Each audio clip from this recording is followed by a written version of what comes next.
Raider Nation, what's going on? This is the Raiders Report. My name is Mitchell Renz. Please follow me on Twitter at MitchellRenz365. I got some Raiders news for you that we're going to hop into right now. Bruce Irvin and Derek Carr, they ain't snitching. That's for sure. You know the old saying, snitches get stitches? Well, these two guys, they're not getting any stitches. Raiders defensive end Bruce Irvin and quarterback Derek Carr had a laugh at the new NFL PED policy. The policy says that the league may reduce a player's punishment by as much as half if the NFL receives full and complete assistance in identifying other violators of the policy, including coaches and trainers. Irvin tweeted, "That's hilarious," with 4 crying face emojis, and Carr quote tweeted Irvin saying, "Bro," with 2 crying, laughing faces and a face palm.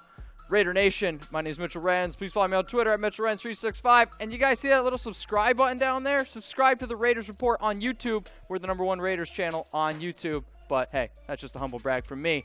Next bit of news I got for you guys coming in. Nicholas Morrow giveaway. I love recognizing players when they do good things. So Nicholas, my hat's off to you, my man. So Monday morning, Morrow returned to his old high school in Huntsville High in Huntsville, Alabama to host a backpack giveaway for kids in the community, as well as provide some games for the kids to have some fun.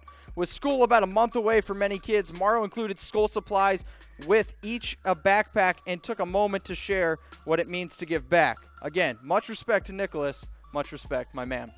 Next news I got for you guys coming up on the board, Tim Brown and Cliff Branch are going to the Hall of Fame. Well, the California Hall of Fame, which I think definitely deserves some recognition. The founder of the California Sports Hall of Fame said, "We are proud to continue our tradition of recognizing incredible Californians who have made an outstanding contribution at the highest level in sports. The class of 2018 was selected by a special committee comprised of past California Sports Hall of Fame inductees and celebrities, athletes, and for all their outstanding contributions for the world of sports in California and for their ties to the state. Congrats again to Tim Brown and Cliff Branch, Raider Nation for life."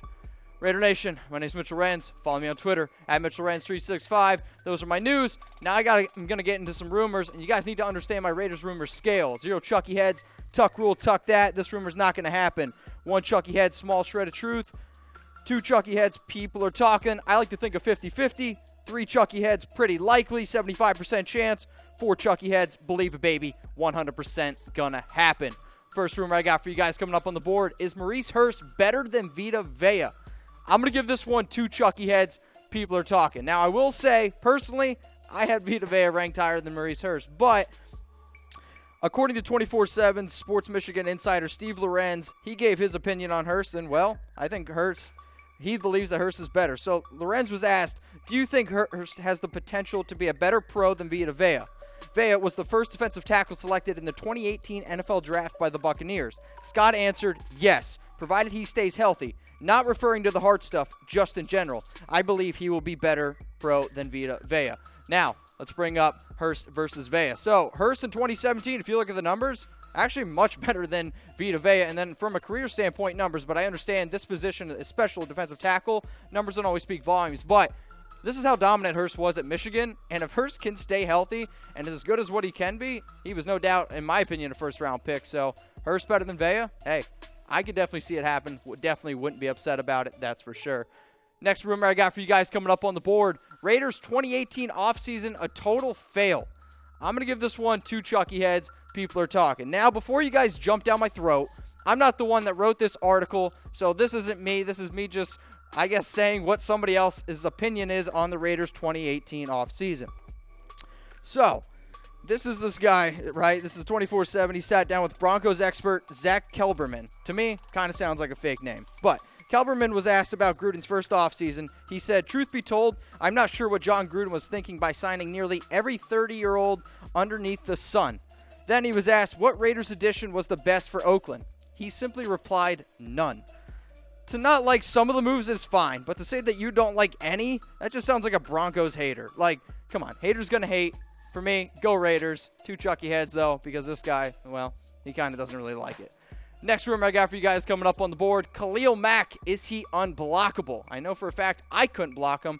I'm going to give this one 3 Chucky heads, pretty likely. So, not anybody is unblockable, but this guy is definitely one of the hardest to do it.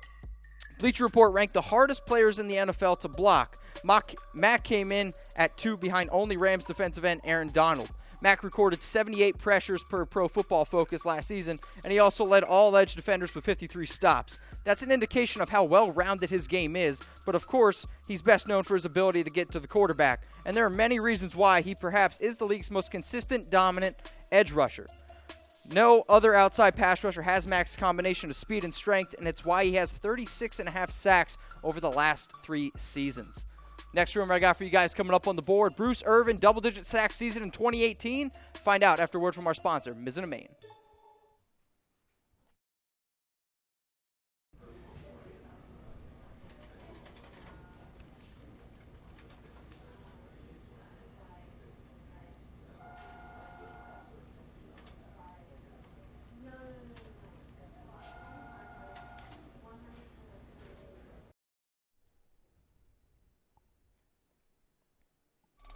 I'm going to give this one 2 Chucky heads. People are talking. So, Bruce Irvin is going from linebacker to defensive end this season. Paul Guenther, the Raiders defensive coach, said, "I knew he was really gifted rusher. Just coming here, I thought his best asset for us was going forward rather than going backwards. He's done a good job with what we're asking him to do in the base fronts. Obviously, we know what he can do as a pass rusher. Hopefully, we can get him over a double-digit sack mark this year. That's the goal for him." That is a quote from Guenther himself. While double-digit sacks may seem like a tall task, Irvin racked up a career-best 8 last season while only rushing the passer on a part-time basis. But 10 sacks, is that possible for a guy like Irvin? I mean, his career high is 8, and he's done that twice. His rookie year in 2012 with the Seahawks, and then last year with the Raiders. But I think this year is his first full year with defensive end. And then if they get guys like Khalil Mack, which I really hope they do. And just overall, the players that they've added, like Arden Key, Maurice Hurst, like there's going to be a lot of guys. I think Bruce Irvin's going to get to 10 sacks. I'm not afraid to say it. I mean, hey, but I want to know from you guys as well. Comment in the bottom how many sacks you think Irvin's going to have. Next rumor I got for you guys coming up on the board, Marshawn Lynch. Is he a top 30 running back for fantasy football? You guys know I love fantasy football. So this one, I'm going to give 3 Chucky heads, pretty likely. So according to Fantasy Pros, Marshawn Lynch is RB30 in a standard league. Last season, 207 carries for 891 yards, which is good for a 4.3 yards per carry. The Raiders' offense will be better this year, and the defense, which should lead to more positive game scripts for Lynch, at least in my opinion. The Raiders' O-line will get back to being one of the most dominant units in the league as well. So for me, if I could bring up all of Lynch's stats from the last 5 weeks, this is why I love this guy. So Marshawn Lynch went full beast mode, and I tweeted it out on my Twitter at Mitchell Renz 365 that this guy was absolutely dominant. 424 rushing yards to finish the final 5 weeks. That's 10 less than the guy who had the most over the 5 weeks, which is Kenyon Drake. This is a guy who, as I said before, started playing really well down in the stretch of the year. I think that's going to continue, and if the Raiders' offense is better this year, look out for Marshawn Lynch. Fantasy sleeper, in my opinion. Next rumor coming up on the board, Navarro Bowman. Is he going to return to Oakland? I'm going to give this one 2 Chucky heads. People are talking. Now, this is a guy, Bleacher Report wrote an article about where the top free agents would end up, and they had Bowman re-signing with the Raiders. I want Bowman to return to the Raiders, but their main focus right now needs to be Khalil Mack. As soon as Khalil Mack comes back, I'm all about getting Bowman, all about it. So, but before that, in May, Raiders general manager Reggie McKenzie told Scott Blair of NBC Bay Area that he would love for Bowman to return. Personally, I thought this deal was going to get done way earlier, but it's now July, and Bowman is still a free agent, and the Raiders added Whitehead and Derek Johnson. My hope and guess is Bowman returns to the Raiders right before camp, but I guess I'm just going to cross my fingers on that one, guys. 2 Chucky heads for that one. Raider Nation, what's going on? This is the Raiders Report. My name is Mitchell Renz. Please follow me on Twitter at Mitchell Renz 365. For you YouTubers out there who are watching, make sure you hit that subscribe button. And for everybody watching on Facebook, make sure you guys like Oakland Raiders by Chat Sports. I talked about some news. I talked about some rumors. Now I'm going to get into my greatest Raiders of all time, and it's going to start with quarterback Ken Stabler. This guy, absolute monster. So Ken Stabler was one of the greatest quarterbacks of the 1970s and was an efficient passer in the days where quarterbacks barely had a positive touchdown to interception ratio. Stabler made 4 Pro Bowls, won All-Pro team, won an MVP award and a Super Bowl in his Hall of Fame career. Next guy I got coming up, Gene Upshaw, offensive guard. Upshaw won 2 Super Bowls, made 7 Pro Bowls, and 5 All-Pro teams. Upshaw, along with Art Shell and Jim Otto, made up for one of the best, if not the best, offensive lines in NFL history during their time together. At 6'5", 255 pounds, you could argue that he is one of the most athletic players to ever wear a Raiders uniform. Raider Nation, today's show is brought to you by Mizzen and Main. Why don't you guys head over to www.comfortable.af so you guys can just check out how comfortable these shirts are, because they are indeed comfortable as F. Next guy I got coming up for you up on the board is a wide receiver, and is a guy who, man, I wish I could have him in fantasy. It's Tim Brown, wide receiver. So Brown spent his first 16 NFL seasons with the Raiders, making 9 Pro Bowls and recording 9 straight 1,000-yard receiving seasons. He finished his NFL career with 1,094 receptions for 14,934 yards and 100 touchdown catches. But again, if I could bring up his stats, there they are, bingo, 255 games played. But when you look at all those numbers, and this is an era where passing really wasn't as big as it is in today's game. I mean, 100 touchdowns and 255 games plus over 14,000 yards. I mean, that's absolutely incredible. And then 16 seasons with the Raiders. There's a reason why he's top 3. And yeah, I think he's the best receiver the Raiders have ever had. All right, next guy, and this guy's a defensive guy, Howie Long, defensive end. Long came into the league in 1981 and proceeded to crush the NFL for the next 13 years. Long was an 8-time Pro Bowler, a 2-time All-Pro, and a Super Bowl champion, and a member of the Pro Football Hall of Fame. In 13 years for the Raiders, Long amassed 84 sacks in 179 career games. In my opinion, he is the greatest defender the Raiders have ever had.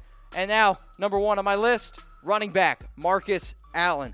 Although Allen did not spend his entire career with the Raiders, he is the best Raider of all time in my book. In his 11 seasons with the Raiders, Allen had 8,545 yards and 97 total touchdowns. Allen was the first real versatile running back in the NFL as a running and receiving threat. Allen is the Raiders' all-time leading rusher, but also comes in at number 5 on the Raiders' all-time leading receiving list. Allen was a 5-time Pro Bowl selection, a 3-time All-Pro, and also an NFL MVP in 1985. Allen was a part of the 1983 Raiders Super Bowl squad, in which he was named Super Bowl MVP and had then Super Bowl record of 191 rushing yards.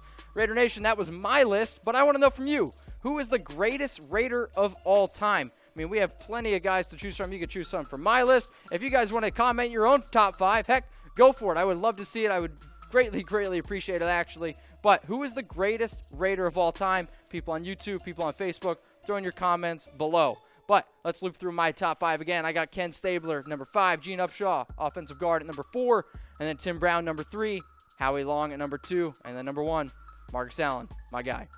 Raider Nation, thank you so much for tuning in to the Raiders Report. My name is Mitchell Renz. Please follow me on Twitter at MitchellRenz365. And until next time, go Raiders.